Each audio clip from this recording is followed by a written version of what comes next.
Over the 17th, 18th and 19th of May, Mercury will not only conjunct Uranus, it will be sextiling Neptune and trining Pluto.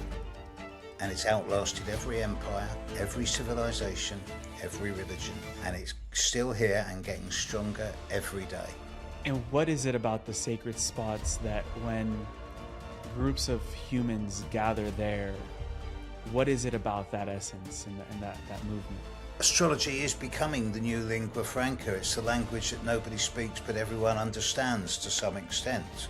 It is becoming the Esperanto of the emerging consciousness revolution. Becoming a beacon for future generations as well, and actually changing the narratives around what these sites hold for us. I've always said if astrology were taught in schools, within 2 years we'd see an end to warfare, violence, and the divides between us.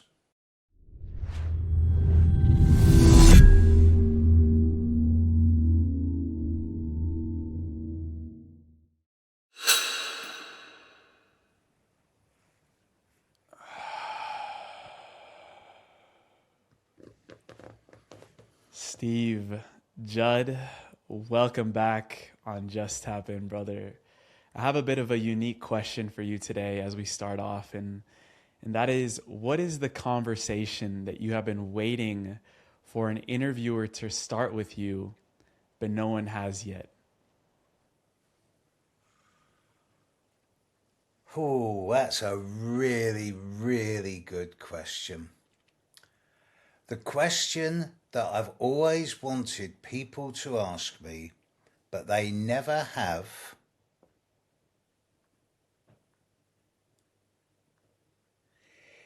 is basically not what was it that pushed you into astrology or why did you get into astrology. It is, what is it that is different about astrology that is not present in any other form of interface, conduit, or relationship with the esoteric? What makes astrology different to everything else in that field? And no one's ever asked me that. They always lump it together with everything else, which I find curious and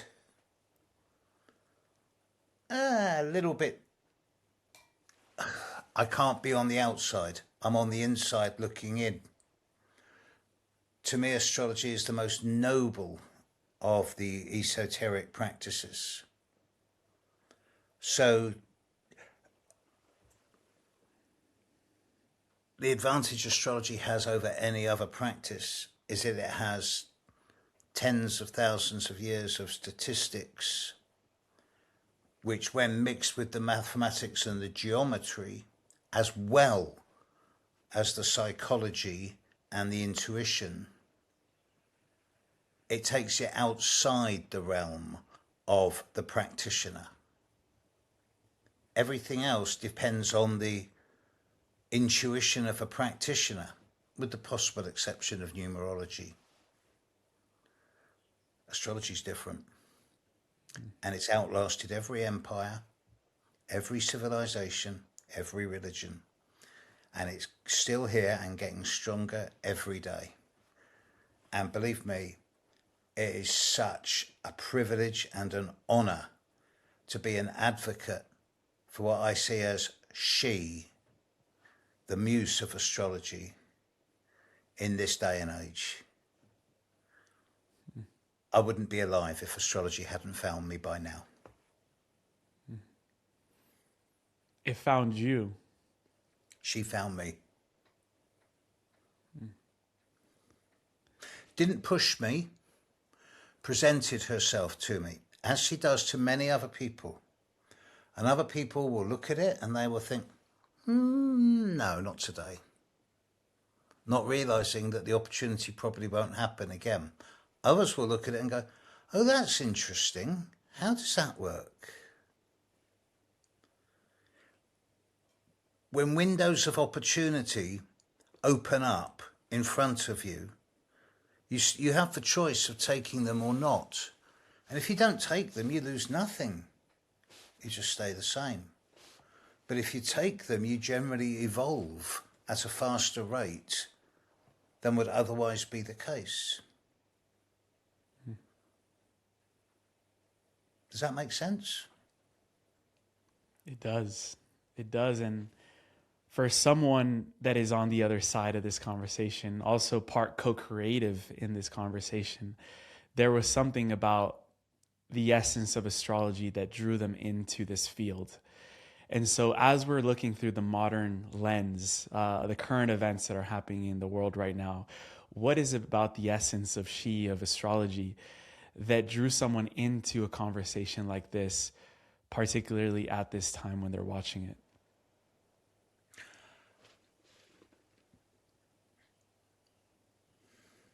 There's a little bit of quantum in here because the more you observe it, the more it reacts to being observed. When you look at the global interest in astrology now compared to just 2 or 3 years ago, and obviously social media has a large bit to do with this. But speaking as someone who's been in the wilderness for 40 years with this and is now in the part of the mainstream, it would be easy to say that the advent of social media and electronic media, coupled with the current intensity of astrological positioning in the heavens, creates a dynamic where astrology is becoming the new lingua franca. It's the language that nobody speaks but everyone understands to some extent. It is becoming what I coined this the other night, the Esperanto of the emerging consciousness revolution. And at this time, we are in uncharted territory, both astrologically and as a species. We can't go back to where we were even 6-9 months ago. It's changed permanently. So the only way forward now, the only way is forward, because to stay still would lead to entropy, which leads to decay. We would rot. So yeah, it's about the acceleration of evolution, the acceleration of consciousness in our own identity and individuality. And I do believe that part of this process is the collapse of the old empires. And I don't mean empires in terms of like the Greek or the Roman or the British. I mean the old empirical structures of our life, such as governments, corporates, nation states. Within your lifetime, and hopefully within mine, we're going to see these boundaries not just crumble, but dissolve as we emerge into a much greater homogenous global community, not linked by nationality, wealth, colour, gender, age, but instead linked by consciousness and a love of a wanting to be one species. Because when that happens, then we can move forward as a collective. And I strongly suspect that by then we'll find that there's other forms of consciousness that have been waiting for this evolutionary leap to happen to us, that are then going to go, welcome. We've been waiting for you. That might be wishful thinking on my part, but I've seen enough evidence to suggest this is probably the case.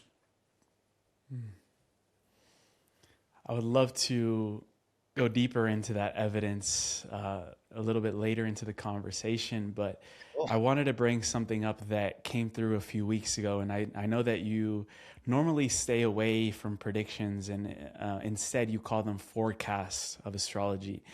A few weeks ago, you did make some sort of exception to that rule, where it was around the dates of the 17th of May, 18th of May, Mercury enters Gemini and conjuncts conjuncts Uranus at 0 degrees of Gemini. And you made, maybe for the first time, a prediction around those dates and that window between the 24 hours that I would love to just explore for just a moment, because it felt very big when I first heard it from you a few weeks ago. Yes, I'd happily do that because I've done a lot of work on that this morning. So it's very fresh in my mind.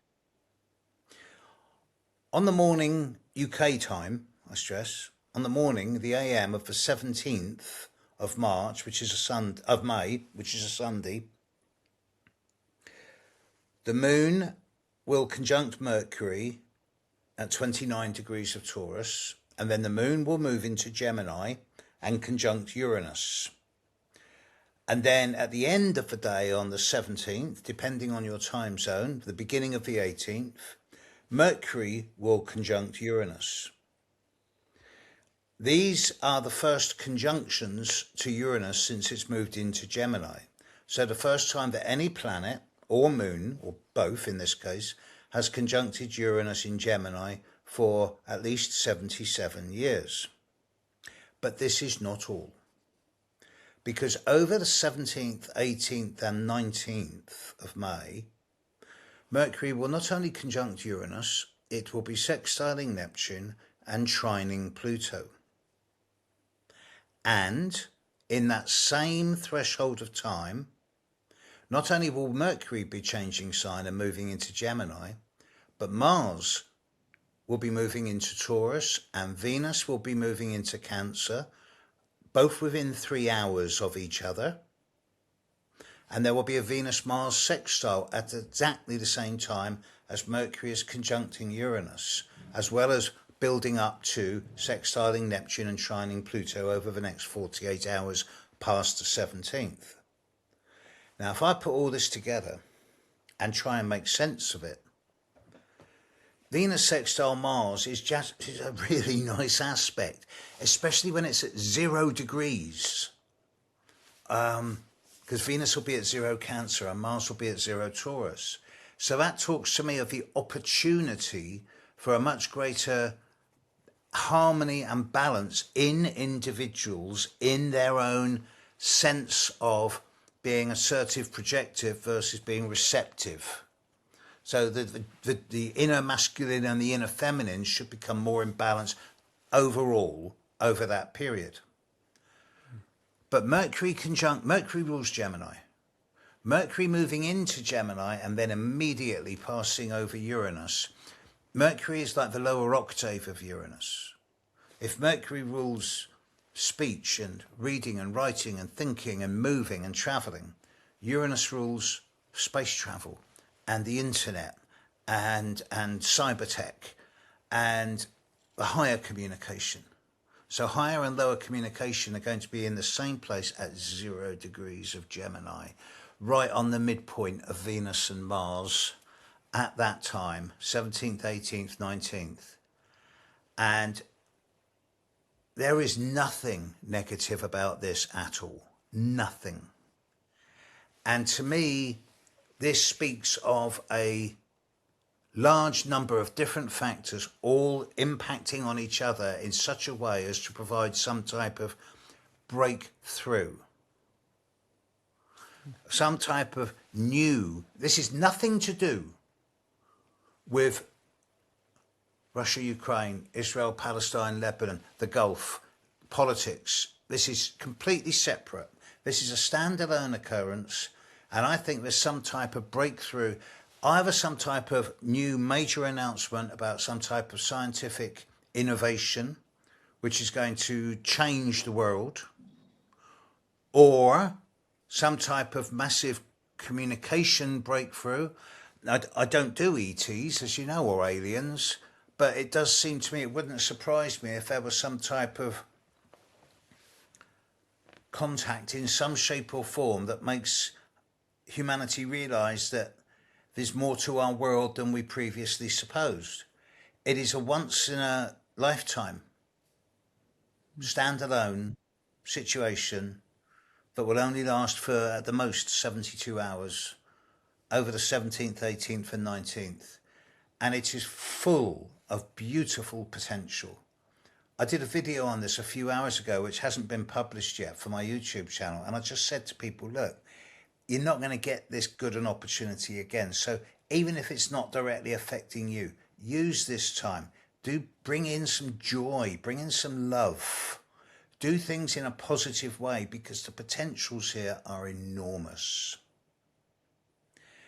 There will be kickback, because shortly after this, of course, Mars will square Pluto. And that's a different story. That's a different area, and it's not connected with the new. It's much more connected with the old.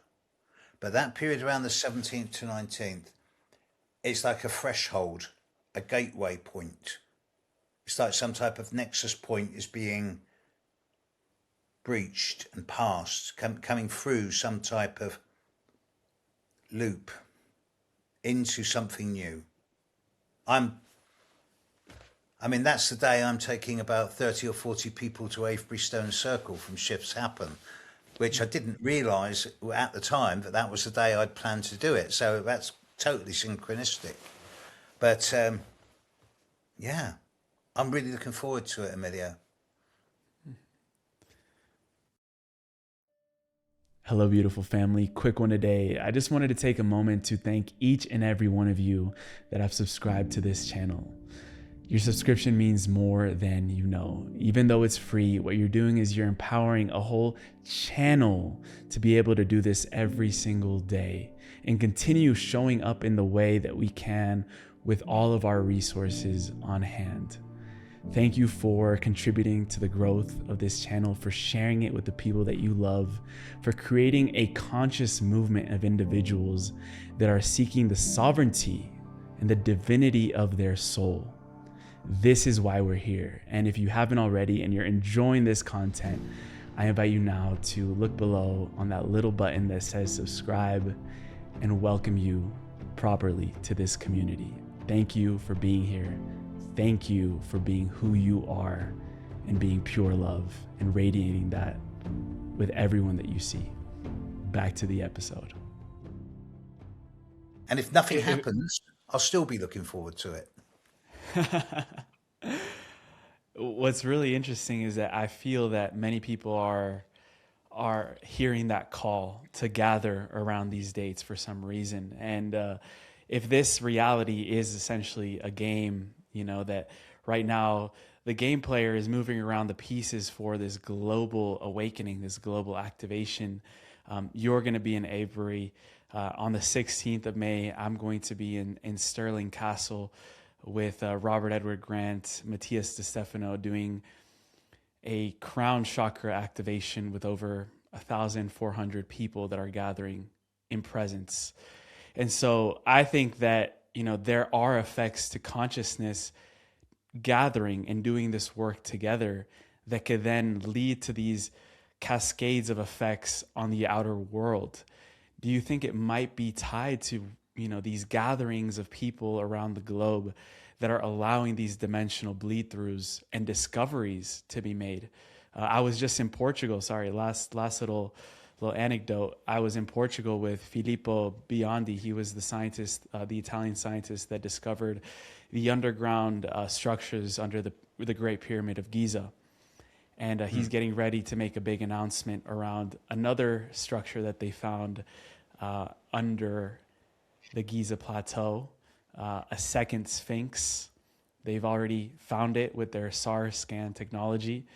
And so that is going to be a big announcement as well. But this almost feels like something else entirely, given the fact that many people are coming together in groups and focusing on global awakening, global peace, and all these other initiatives that are coming about.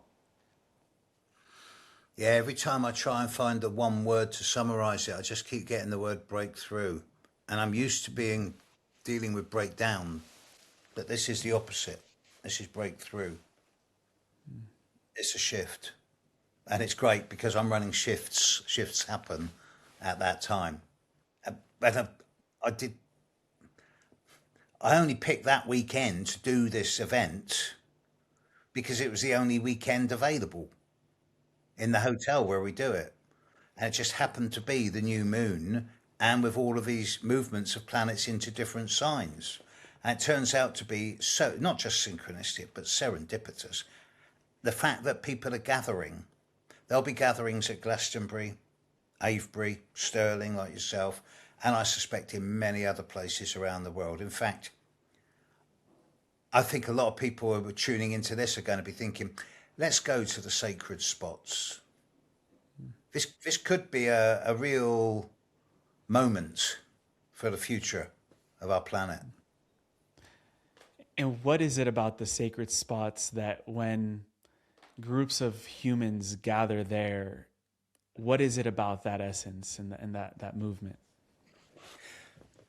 Many of the sacred spots on our global surface, and they exist in every country of the world, are places where our ancestors have spent hundreds, if not thousands of years, creating ritual, and some of it involved sacrifice, but creating an energy of what I've invented a word for it, sacricity, a quality of sacredness that's put into the land. And all of these places that are sacred to us, that are still left, that are still standing, always have a pivotal point on the landscape that connects with the horizon and the skies. So it's places where, when people gather, there is a true interface between heaven and earth. And it's almost like we are the conductor for the download and the upload between heaven and earth. Oh, I like that. I'm getting shivers up my spine when I say that one. That's nice. I've not thought of that one before. Yeah, I like the idea of humanity as being the interface, yes, between heaven and earth.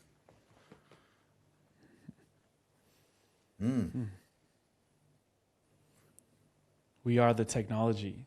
And before we got on, we had a very brief conversation around the next 13 weeks. You told me that by August of this year, 90% plus of the issues of this year will have been resolved. So we're talking from May 2026 to July 2026. What will be going on from your lens and your understanding of the astrology behind these next supercharged weeks of the year?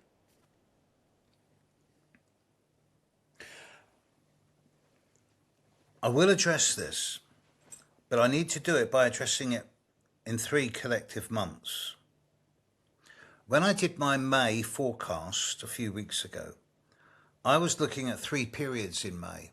I was looking at the period we've already discussed around the Taurus new moon, 15th to the 19th. Didn't realise quite how positive it was then, but I do now.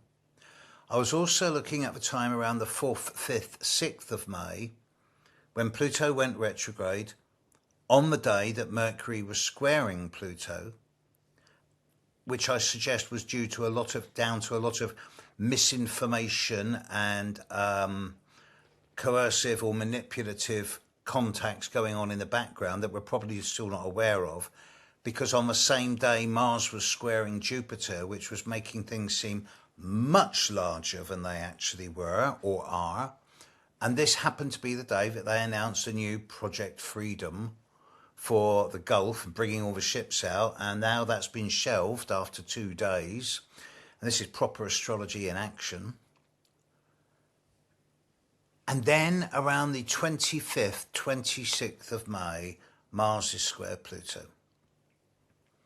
Any astrologer worth their salt will tell you that Mars squaring Pluto in the sky is one of the most difficult transits of all. And every time I've talked about what's coming up, I've deliberately tried to steer away from looking at the astrology regarding to specific areas on the planet's surface or events in the planetary surface on what's going on. But I can't avoid this now. It does seem to me that in this last year or two, events in the Middle East, Israel, Gaza, Lebanon, and Ukraine, Russia, and now the Gulf, are kind of soaking up all of the challenging astrological energy, which would otherwise be dispersed in many other areas of the globe. So with the Mars square Pluto coming up, Pluto does have a lot to do with atomic and nuclear energy. With a Mars square Pluto, it's quite incisive, sharp, acute, and it can either be like the Incredible Hulk on steroids with a sledgehammer, or it can be a laser sharp surgeon with a scalpel. And every time I've thought about this, the word stockpile comes into my mind. So I suggest there will be some type of resolution to the conflict between Iran and America in the Gulf around that time. And it might get messy, but on the same day that Mars is squaring Pluto, the sun in the sky is trining Pluto. So I don't think it's going to get that messy. It might get bad, but it won't get as bad as it could be. I'm not seeing any big explosions, for example. Now, once we're past May and we move into June, it's going to be like everyone's going to give this sigh of relief. In June is relatively quiet. There's no major flashpoints. So it's a time to regroup. But once we get to the very end of June and the start of July, then we enter what I would call endgame. As we hit the start of July, Mars moves into Gemini and conjuncts Uranus. That in itself will be a not negative at all. I quite like the idea of Mars conjunct Uranus at the start of Gemini. But I do think it will be a flashpoint, a sudden, sharp, incisive flashpoint that's going to change the dynamic. And then we get into the third week of July, where all 4 of the 5 outer planets will all be at 4 degrees. Jupiter at 4 Leo, Pluto at 4 Aquarius, Uranus at 4 Gemini, and Neptune at 4 Aries. The dynamic there is the Jupiter opposite Pluto, which happens every 13 years, but it is still associated with massive development, often quite explosive, whether it's explosive in terms of earthquake, tsunami, bombs, big stock market collapses or sudden big surges. It's extreme for positive or challenging. This time, however, we have Uranus and Neptune sextiling and trining them. But nevertheless, this does point to some type of, to me, this is the last gasp of the old dinosaur culture. One of the side effects of what's happened in 2026 is that more and more people are beginning to wake up and smell the coffee and realize that the old institutions are impotent. As church attendances go down, so fundamentalism rises amongst those few remaining practitioners. The same with politics, with corporates. We're heading into it's either going to be a utopia or a dystopia. And the idea of us being dominated by a kind of tech bro microculture is anathema to me. I think it's safe to say that by the end of July, start of August this year, we're then going to be able to start seeing how the next 3, 4, 5, 6 or 7 years are going to transpire. And I do think everything will calm down by then. But I do expect a few heads to topple during July. And I don't know if I'm talking metaphorically or literally. I don't think all of the current heads of state are still going to be in power by the end of July. And there is a sleeping giant here, because the horoscope of China has the moon and the ascendant at 4 or 5 degrees of Aquarius. So I suspect that China might get involved in July. And when everyone else is looking at the Gulf or other areas, China might go, ah, yes, Taiwan. Okay. So we shall see. We shall see. But to me, the most significant thing of all of this is that this will be seen in years to come as the year that signified the beginning of the end of the dinosaur culture. For 2,000 years, we've been led by people whom we needed because we've been working in the fields, building society. But now we have both a technological and an intellectual awareness that's 1,000 times superior to where we were even 30 years ago. And we don't need those old structures of rigid, old school thinking around us anymore. That's why I think we're heading into a much more global community, which astrology will be a much bigger part of. So Steve, I'm seeing you right now sitting at your desk, and I'm wondering, when you sit alone at your desk and you're looking at the next 36 months of transits, how are you preparing personally for all that is coming, all that you see in the charts and in the numbers?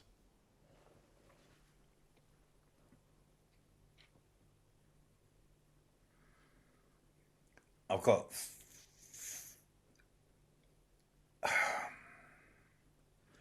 at a personal, as a human personal level, I'm well aware that as a species we are sleepwalking into a future within the next few months that might get actually quite difficult because of what's going on in the Gulf. So I am stocking up on a few gas bottles and tins of soup, not excessively, but just a little bit. But then, I'm 70. I've seen enough wars. From my youth, I was in active service in the military. I've been in situations where we're thinking, oh my God, it's the end of the world. So another bigger part of me, not so much the non-human, but the side of me that's less concerned around mortality than younger people, because I know that I'll probably be dead in 15 years' time. Part of me is like just going, come on, Steve, you volunteered for this. This is why you're here.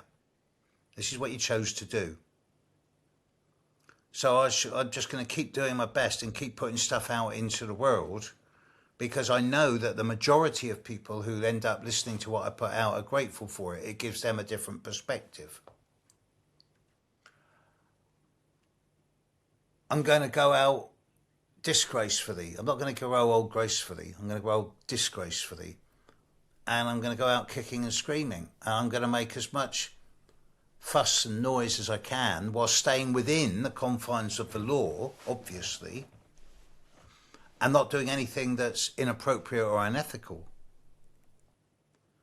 But I forget who it was who said it, but it is the business of the future to take risks. And what is life for? You can have a nice, quiet, stable life, but where does that get you? You know? So yeah, I shall just continue doing what I'm doing, trying to maintain the dignity and authenticity. And believe me, authenticity is going to become much more of a big word in this next year or two, because the more homogenous we become, the more we're just becoming more and more creators for other people's consumption, the less we're actually connecting with words like dignity and integrity and authenticity. The idea of doing something novel and new, unreplicated, is becoming rarer and rarer. So when you go off on your magical mystery tour, it's not just about seeing the sights or doing the rituals. Don't forget to get down on your hands and knees and plug your fingers into the ground and interact with the sacred landscapes that you're going to be with and be in. Because then you'll carry it with you in your soul. And then you'll be able to convey it. You'll be a messenger, if you like, messenger of the gods.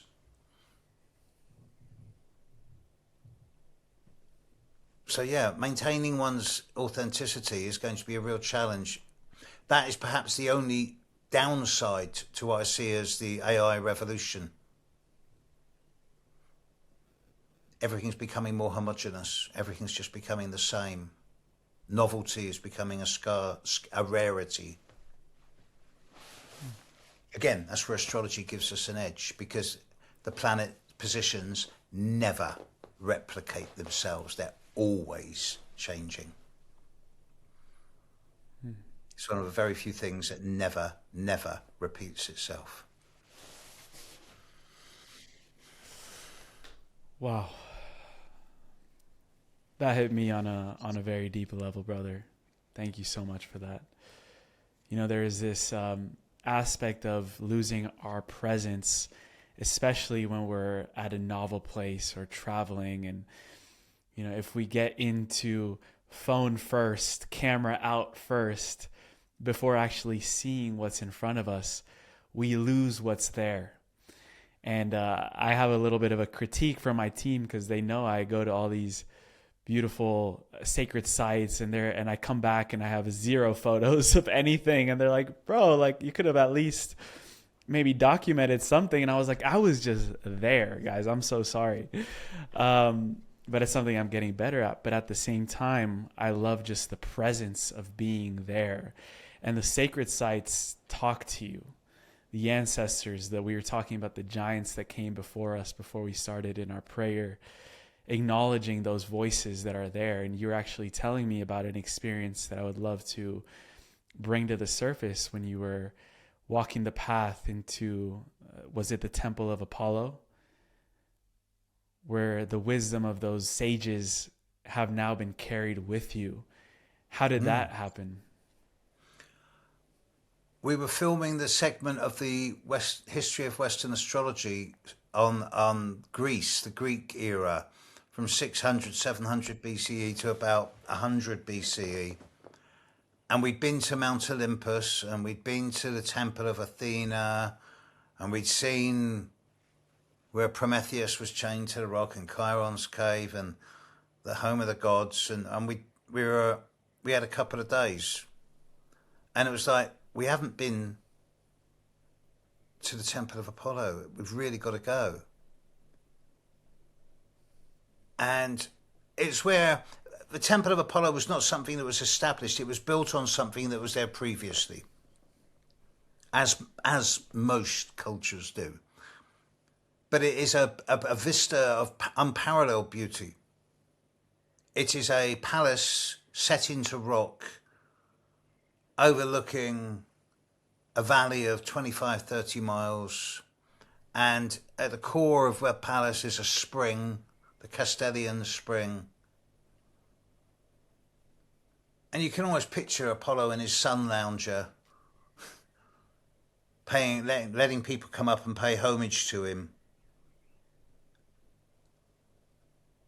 But it's not just about the myth of Apollo. It's about the fact that the Temple of Apollo was you've got there a thing called the Omphalos, the center of the world, where Zeus released 2 eagles which flew to the ends of the world.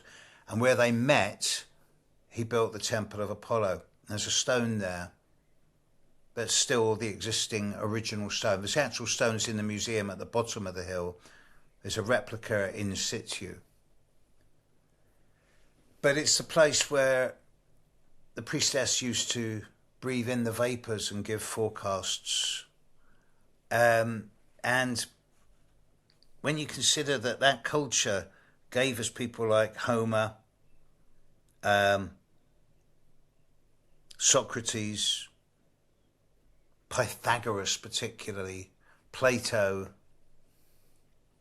and gave us works like the Iliad, then think about the Greeks. Astrology in the Greeks was much more cosmological.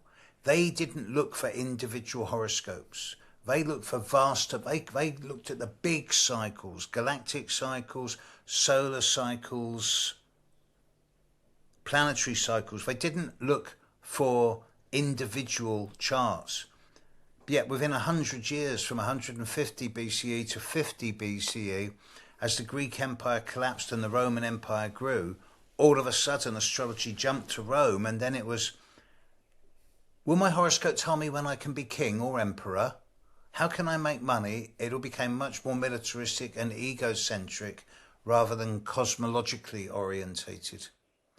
To my mind, the Greeks, if the Romans looked for understanding and personal development in their horoscopes, the Greeks looked for much deeper cosmological meaning and a sense of unity with the cosmos. So I identify more with people like Pythagoras and Plato than I do with the Roman orators and philosophers of their time. If you ever get the chance, don't only go to the Temple of Apollo, but go to Mount Olympus itself. It's an absolutely amazing place. Little anecdote for you, this will make you laugh. On the road up to as high as we could go up, we can't go to the very top of Mount Olympus without climbing shoes, ropes and guides, because it's incredibly difficult. But it's a little windy road, you know, hairpin bends everywhere. And we came to this hairpin bend where there was a little pull-in big enough for 3 or 4 vehicles. And we had local guides with us. And we stopped there, and the local guide said, why are you stopping here? We said, just to get a view. Because, you know, we went to the edge of the hairpin bend, the edge of the park up, and there's a fence, a wire fence. And we looked over the fence, sheer drop. And we could see the caves in the opposite wall where much of the Greek mythology was rooted. And the locals just laughed and said, it's funny you're stopping here. I said, why? They said, we have a name for this place. It's called automatic divorce. It's where women used to bring their husbands up when they were really drunk and I'm not helping them anymore because it was much cheaper just to go as opposed to getting lawyers or solicitors.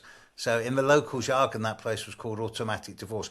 Now, I don't know if that's literal or metaphorical, but it was a great story. Sheer drop. Oh my God. I'll have to go there someday. I'll have to go there someday. Not for the divorce part. No. But to see the sunset over Mount Olympus, when the sky changes from blue and then white with the clouds as the clouds form as the sun sets, and then the clouds turn yellow and then they turn red, and the sun's rays just shine in glorious technicolor. It is so inspirational. Wow.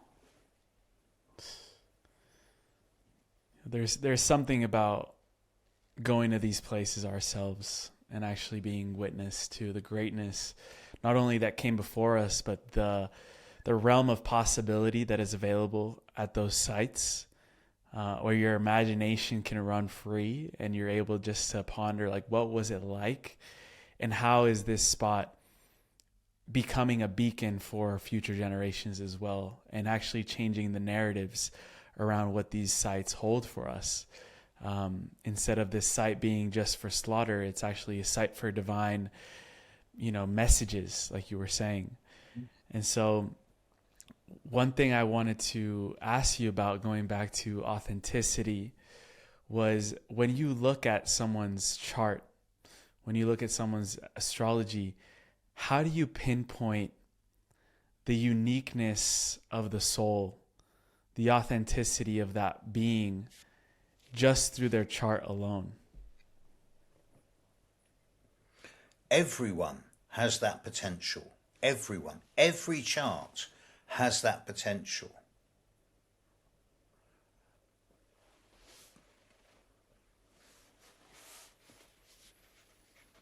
I can't really explain how you do it because it happens in a way that's not rational or logical. But one way I can express it is by demonstrating how people take my words when I translate the horoscope in one of 2 ways. They either will turn around and say, yeah, got it. I've heard you. I've understood you. I've got an understanding of my horoscope now. To which I go, great, thank you very much. Hope you've enjoyed it. Go away and study and carry on. And then there's who go, yeah, okay, I've got the understanding, but what does it mean? And they look for the meaning. Understanding is logical and rational. Meaning is much deeper. It involves the psychological, the spiritual, the esoteric, as well as the logical and rational. And when I see people looking for meaning, they're looking for depth. They're looking to peel back the layers of the onion, as opposed to just accepting what is placed in front of them. These are the people that I consider the real seekers of knowledge. These are the people who know that they'll never, ever achieve everything they want, but they'll always also know that every step along the road gives more and more revelation, and it's about being on the road, not about getting to the goal at the end of it. You might get that sense of total knowledge maybe about a minute or two before you actually physically pass over. I don't know. I'll let you know if I get there, when I get there. But to me, it's the difference between meaning and understanding. And I realise that's semantics. But it's also actually a very deep process, because when I look at a person's chart and I can see, for example, let's just pick a random aspect. Let's just pick an aspect of Mercury conjunct Saturn, for example. 6 out of 10 people born with Mercury conjunct Saturn, regardless of what sign or house or aspect it is, will go through much of their life struggling with communication, struggling with intellect, mentality, confidence issues, and they will feel as if the world is a little bit weighted against them. 4 out of 10 people with Mercury conjunct Saturn will go, right, intense focus, concentration, attention and study, and they will go on to do a master's and a PhD and become a master in their field, because they've brought structure into the way they think and applied self-discipline and become excellent. The planets impel, they don't compel. There are no patterns that dictate stupidity or brilliance. All charts have these potentials. It is down to the individual how they choose to apply it. But by inspiring people to grow through an understanding of their horoscope, people will go away, investigate more for themselves, work on themselves, become better human beings. And then hopefully they'll reach out and inspire others as well. So it's like a ripple effect. I always wanted to change the world, and now I find myself doing it one person at a time. And it's great, because it's like watching the waves spread out. I wish I knew all this when I was 20, not 70. Well, that's why we're having this conversation. Yeah. So. It never made sense to me that, someone would say, oh, I have this really challenging part of my astrological chart, and then we become victims to that, and then live our lives, making up the excuses. Oh, because my sun is in the 9th house and this squares that, then I'm not going to be able to be successful in relationships at all. And I wanted to hear your, going even deeper into that around that the charts can impel rather than compel. What does it mean to you to see a positioning that could be perceived as a test or a challenge or initiation, and then walking through it? Maybe if you've experienced it in your own life, in your own chart, that could be a very powerful inspiration piece for anyone dealing with that.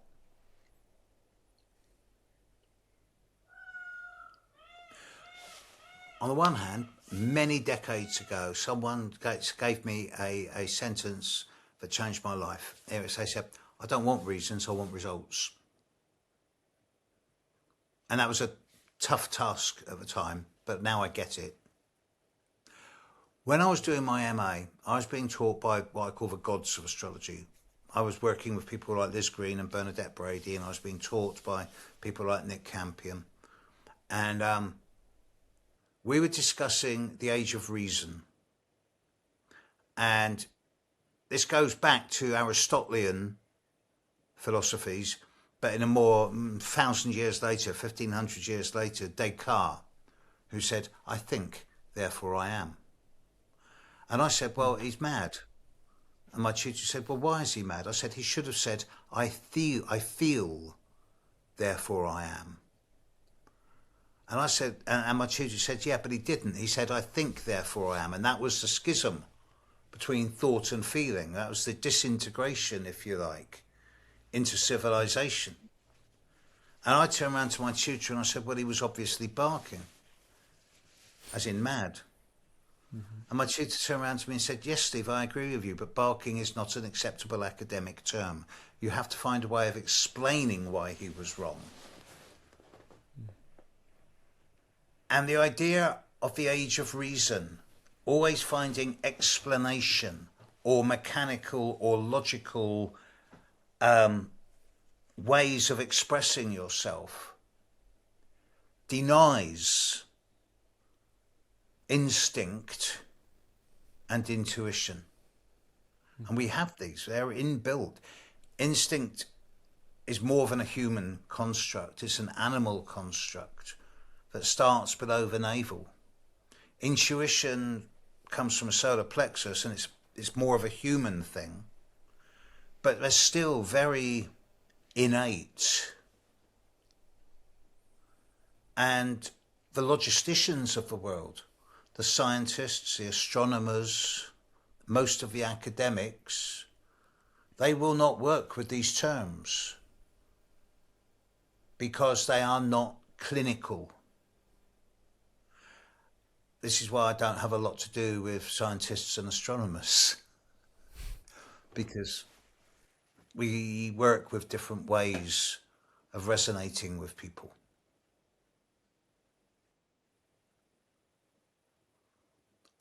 I almost feel sorry for him, almost.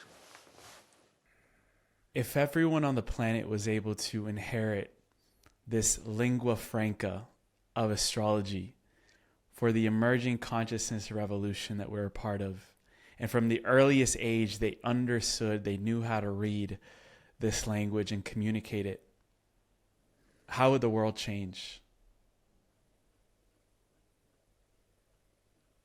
There'd be no more borders. No more boundaries, no more bullying. Everyone would resonate with each other. You would find that tribes of people would naturally come together, unified by their moon sign, because the moon shows about your feelings and emotions.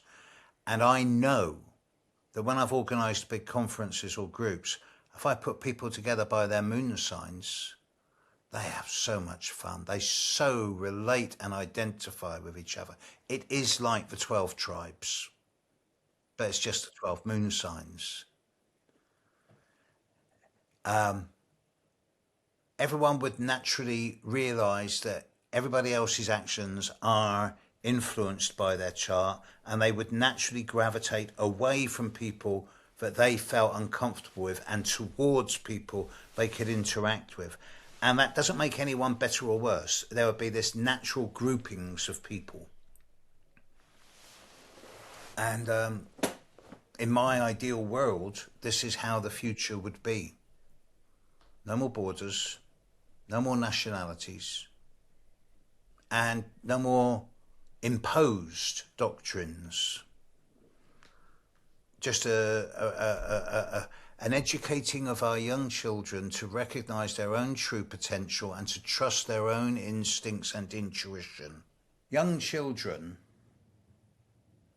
99% plus of young children, by which I mean under 6 or 7, know the intrinsic difference between what's right or wrong.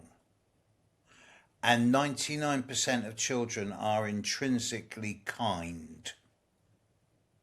Kind to each other, kind to animals, and they just want to play. Not to win, but for the fun of playing. It's only as children become not educated, but influenced by specific interest groups, whether that's family or scholarly or politically, that they change. I don't think we can retain the innocence of childhood as we age.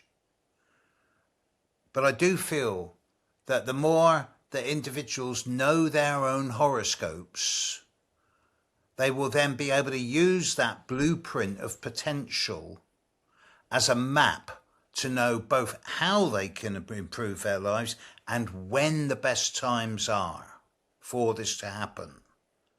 And by doing so, they'll become far more mature, intelligent, and emotionally and psychologically self-aware, which again will really decrease the need for any kind of imposed governance. Astrology gives us all the tools we need to become more than we are.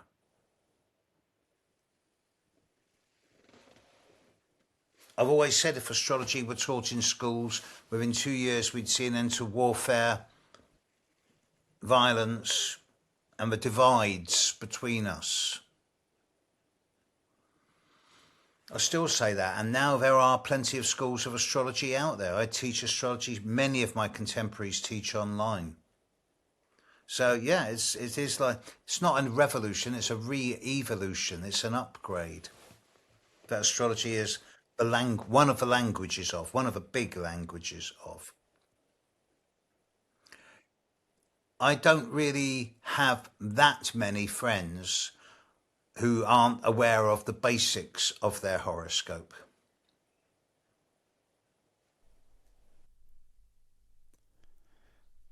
Returning to something super insightful that you talked about with the moon signs, that people naturally gravitate and group into their inner world, right? The moon sign. You probably are fed up with this word of compatibility in astrology. There are a couple of golden rules. When person A's moon is conjunct person B's sun, they are like that. They really get each other. When person A's moon is opposite person B's sun or moon, they also really get each other. Moons that are in the same sign, two people with the moon in the same sign, you dance around each other in the kitchen. You don't speak so much. You understand how each other feels. You go through similar moods at the same time. You like the same music, same food, similar. Moons in the same elements work. You flow naturally and harmoniously. Even the same gender moons work. But someone with the moon in a fire sign is not going to work well with someone with the moon in a water or earth sign.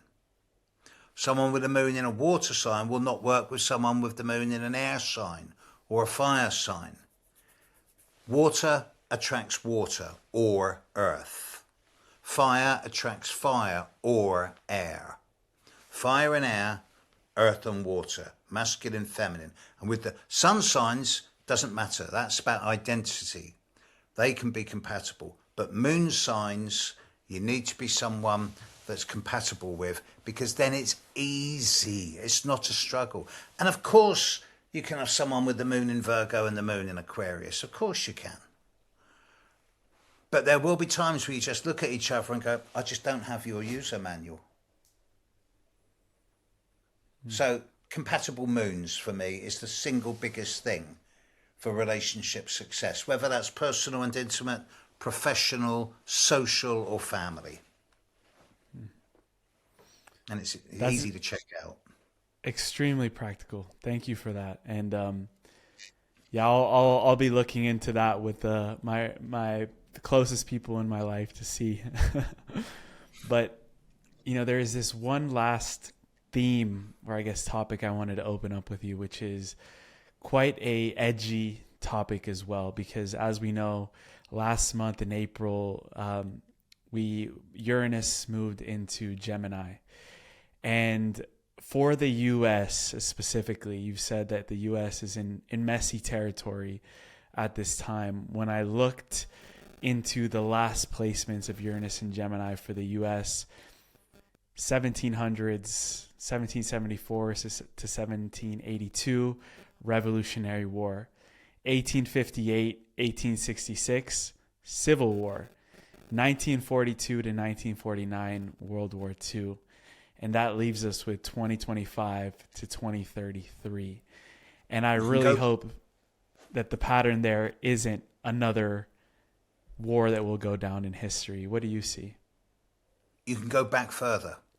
1699, 1700, 1698, 1700, Uranus moved into Gemini. In Britain, it's the time of the Glorious Revolution, where the power of kings to dictate the law was removed and it was handed to government and parliament. Before that, we've got the period of 1604, 1605, when Uranus moved into Gemini, and that is when the first Pope Leo came into power, whom the current Pope is named after. Now, this is before Uranus was discovered, but there's cycles here.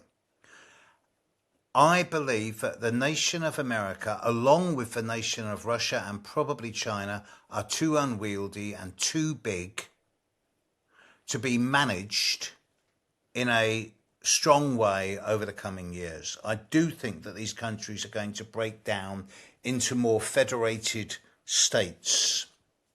Remember, the USA is not a country. It is a group of united states who choose to coexist alongside each other. Yes, there's a federal government, but there is so much disenchantment, not just in America, but in Britain and almost every country of the world, with what we see as both the corruption and especially the ineffectiveness of politicians. They all seem to be either greasing their own palms or unable to make the changes that people want for fear of being seen as too woke or not towing the party line.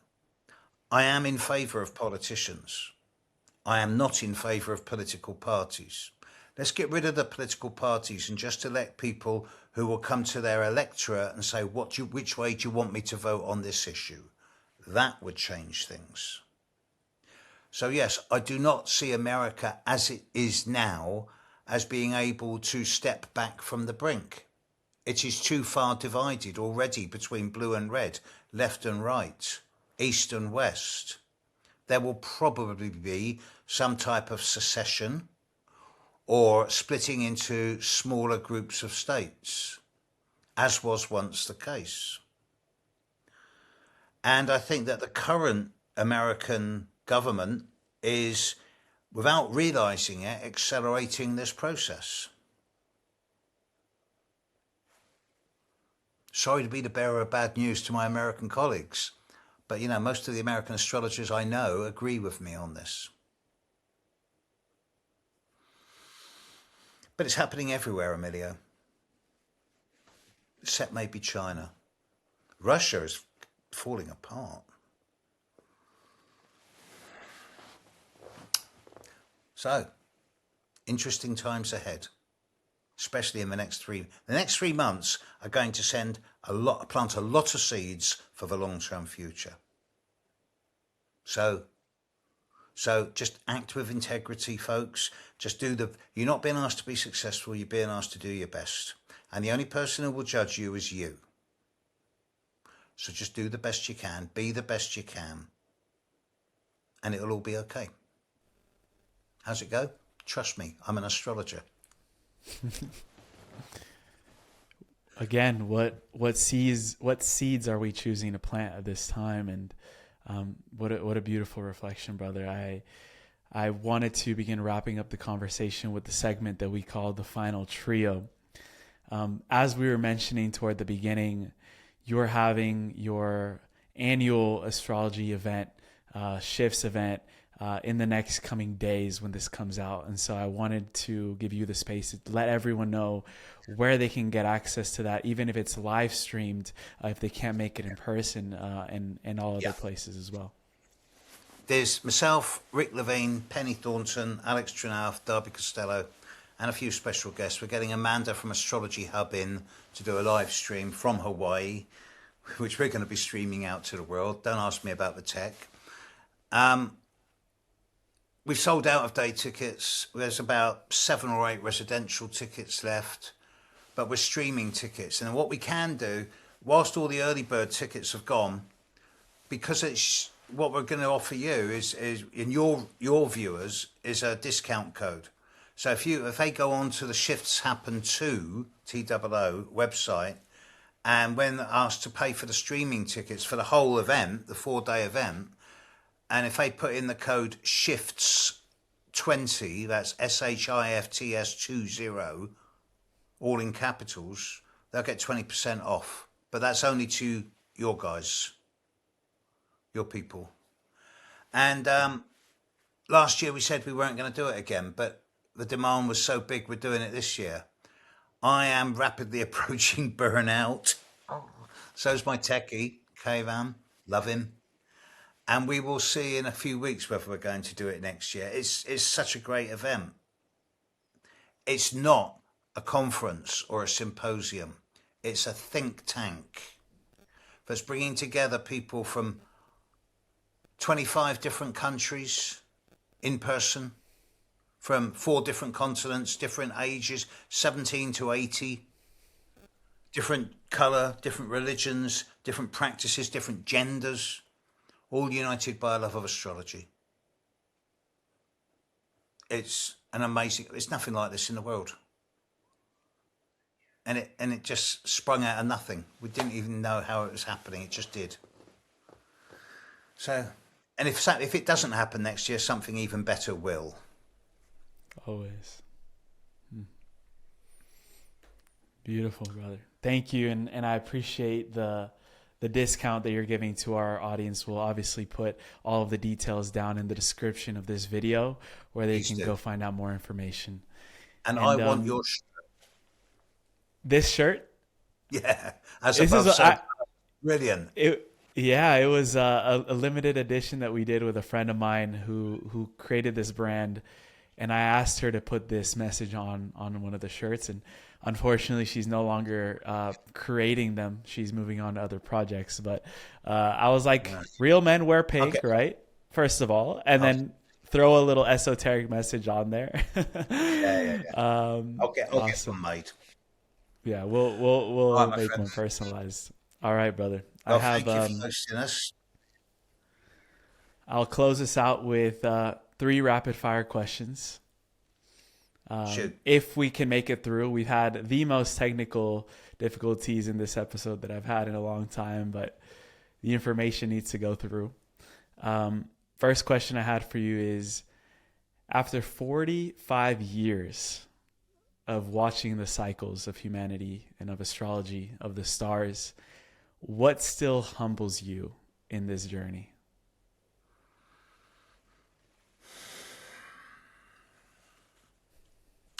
The same as it did in 1977 when I started.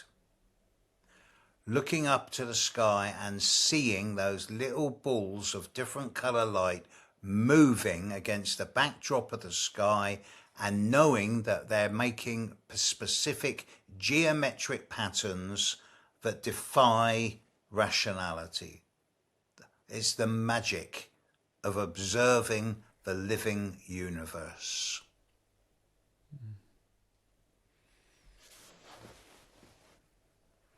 What is the biggest thing that people are underestimating about the years between 2026 and 2030? How important they are for the long-term future of their grandchildren and great-grandchildren. Too many people are just concerned around the immediate here and now without thought for the future. There's a sense of entitlement which isn't based in reality. The future is negotiable. It is not something that's going to be delivered for you. It is something that you make for yourself.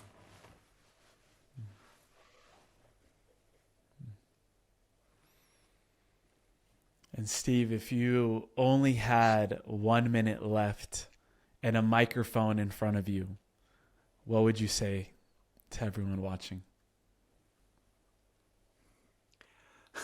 Live for the moment, find the joy, and just leave with as big a smile on your face as you possibly can, knowing that you're going to a place where you're going to be loved and supported, and leave behind a legacy of joy, love, and light.